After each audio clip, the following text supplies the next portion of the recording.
রাজ্য জুড়ে শুরু হয়েছে দীঘার জগন্নাথ মন্দিরে প্রসাদ বিতরণের কাজ।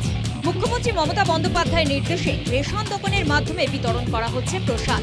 আবার প্রসাদ বিতরণ করতে বাড়ি বাড়ি পৌঁছে যাচ্ছেন তৃণমূলের কাউন্সিলররা ও কর্মীরাও। মঙ্গলবার মানিকতলায় বাড়ি বাড়ি পৌঁছে স্থানীয় মানুষদের হাতে প্রসাদ তুলে দেন তৃণমূলের সাধারণ সম্পাদক কুণাল ঘোষ। সঙ্গে ছিলেন 24 নম্বর ওয়ার্ডের কাউন্সিলর অয়ন চক্রবর্তী। ঘিয়ে রঙের একটি প্যাকেটে প্রসাদ হিসাবে থাকছে একটা করে প্যারা আর ক্ষীরের গজা। দেখুন, এখানে কোনো বিতর্কের ঝড় নেই। মমতা বন্দ্যোপাধ্যায় দীঘায় জগন্নাথ ধাম তৈরি করেছেন, জগন্নাথ মন্দির হয়েছে, পুজো হচ্ছে এবং মমতাজি ঘোষণা করেছেন পবিত্র প্রসাদ সেটা সকলকে এখানে দেয়া হবে।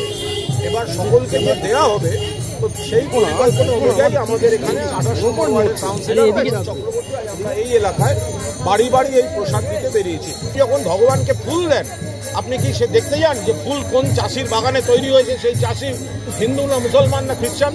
আপনি যখন দুর্গাপুজোয় অষ্টমীতে অঞ্জলি দেন নতুন জামা পরে, আপনি দেখতে যান মুসলমান দর্জি তৈরি করেছে না হিন্দু দর্জি তৈরি করেছে?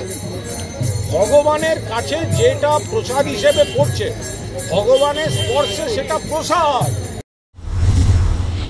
শুরু থেকেই দীঘার জগন্নাথ মন্দির নিয়ে নানান বিতর্ক ছিল বিরোধীদের মধ্যে।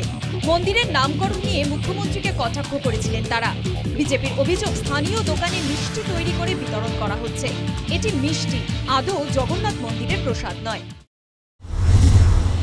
যে সরকার মন্দির প্রতিষ্ঠা করতে পারেন আমাদের সাংবিধানিক ভাবে, সেখানে কালচারাল সেন্টারকে ধামে, জগন্নাথ ধামে পরিবর্তন করা, পরবর্তীকালে প্রসাদ নিয়ে যা করছেন, আমি ব্যক্তিগতভাবে বলি যে কোনো শুভবুদ্ধি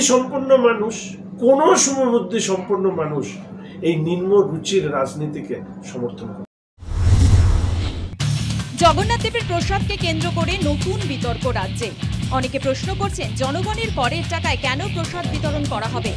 টাকার অভাবে যেখানে উন্নয়নের কাজ থমকে রয়েছে, সেখানে সরকারি কোষাগারের টাকা কেন প্রসাদে খরচ করা হবে? বিজেপি প্রায়ই অভিযোগ করে রাজ্য সরকার হিন্দু বিরোধী। সেই তকমা ঘোচাতেই কি জগন্নাথ দেবের প্রসাদ বিতরণের সিদ্ধান্ত? News time.